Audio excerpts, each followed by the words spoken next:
First, let me begin by thanking the Oneida Nation for your determined leadership on exposing the unique dangers of the continued use of our hometown team's name.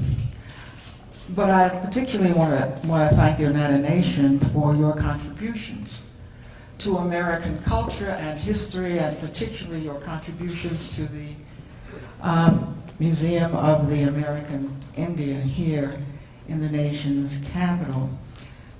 I thought I'd devote my few words here, or divide them, into the three roles I feel as I look at first our own legislation. I'll leave it to my colleague Betty McCullum, who is the co-chair of our Native American Caucus, to discuss the legislation that I feel as a lawyer and member of Congress, that I feel as a fan of our hometown team, and as I look at what Native Americans face as an African American woman. I want to first begin with what I think is some good news.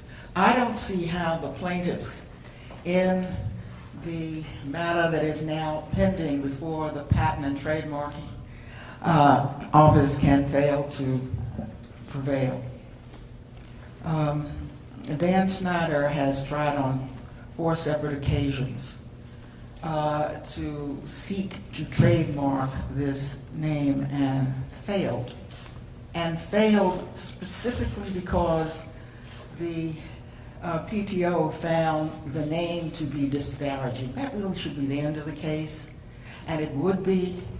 There was an appeal made for technicality, entirely for technical reasons. That appeal failed, and now, if it follows its own precedent, this name is going to go into the dustbin of history.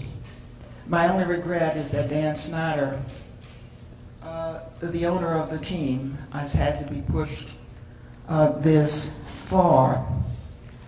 Let me say a word as a third-generation Washingtonian who, until her consciousness was raised, also used the name Redskins. And I want to say this to Redskins fans. And no one blames you for having used the name that was always used of this team. They will only blame you if we continue to use it, and if you use it with impunity. There's no way that I can divide my own work and my own history from what Native Americans are trying to do with this epithet.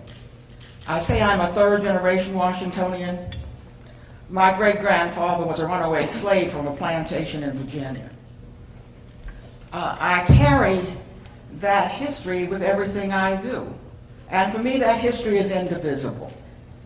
It does not stop with African Americans who happen to come to Washington. It does not stop with the Redskins.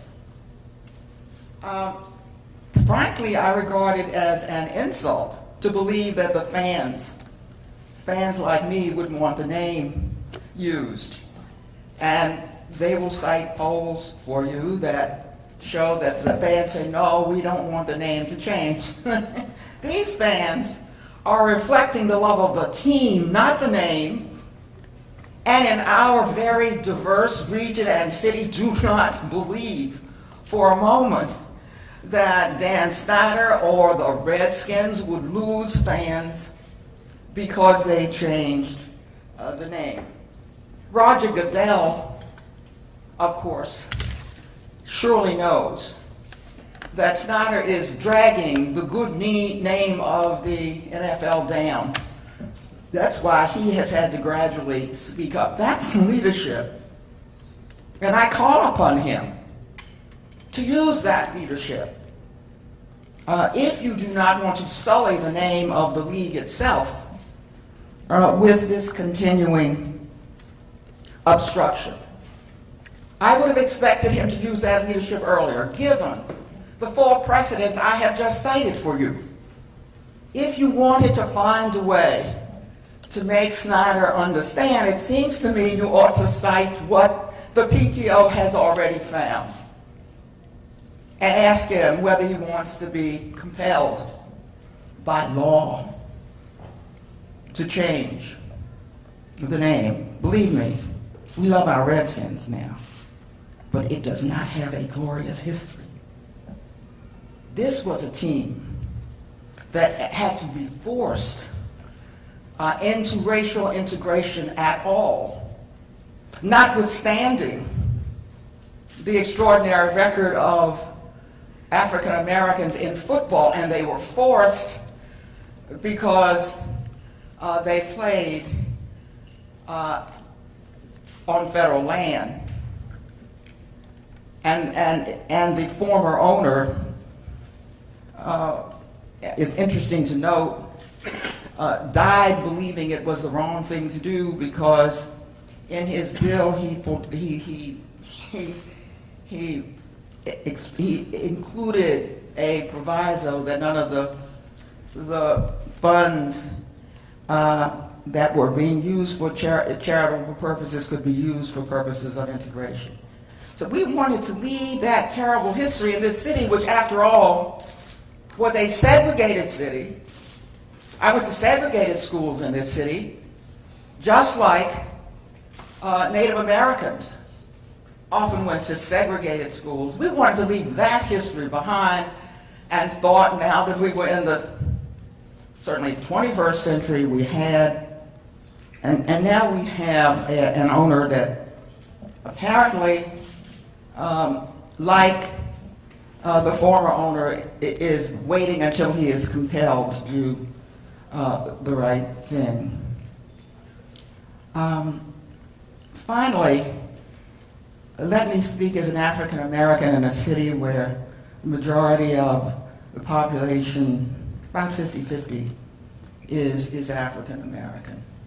I don't see how anyone who has gone through our historic experience can fail to identify with Native Americans who are raising this issue.